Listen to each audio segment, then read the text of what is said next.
Let's talk about images. Images are all over the web.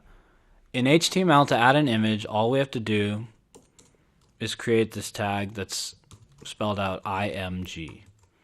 Okay, now here's something interesting. We're going to introduce two new concepts here. Number one, some tags are what we call self-closing tags. So I don't actually need a separate image tag here that closes itself. That's not actually valid. We just leave it like this.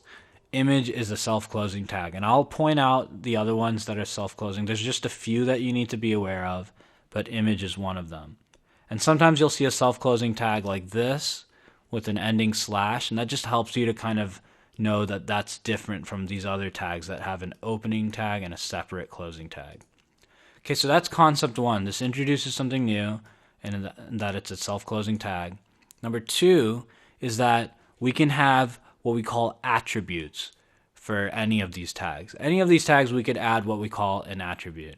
So on an image tag, how do we get an image to display in here? We can't just simply put tag and then maybe try to write text around it or something. It's not going to work. An image has to have what we call a source.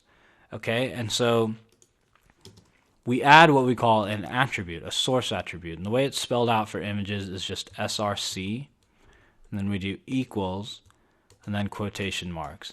So the way we display these images on the web or in a browser is inside this source attribute, we just need to add the URL where the image is hosted. And remember, image files can be JPEGs, they can be PNGs, they can be GIFs. Those are some of the common ones that you'll see. And so we need to have a file URL. So any image you've ever come across on the web is hosted somewhere, and the URL is placed inside the source attribute, this particular attribute. So we can find a public domain image just by searching for something like Earth on Wikipedia. And then we could grab this image here. You can usually just right-click with Google Chrome and copy the link address, or copy the image URL, sorry. So if I copy that, I can go back here and I can paste it in. And you'll see that it's pretty long, but that's the actual image URL. If it didn't work for you, you can pause the screen and write this down, or just search for another image and try to find its actual URL. So now when I save the file and I refresh the browser window, you'll see the image comes through.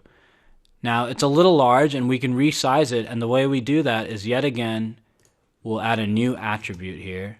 This is a special attribute called height.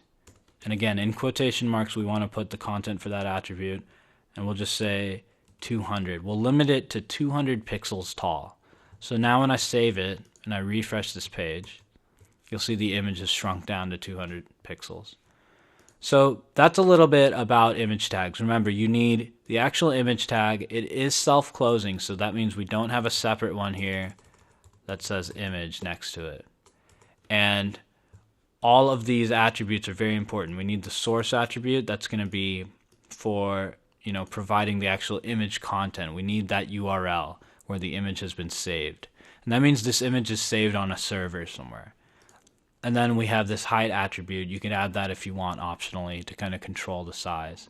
Now, one last thing I want to point out is that another very common self-closing tag you'll see is the BR tag, and that's for line breaks. So notice right here where it says this is the smallest header size. We can break that out into separate lines with this BR tag. And if I refresh the page, you'll see it's broken down into 2 lines now.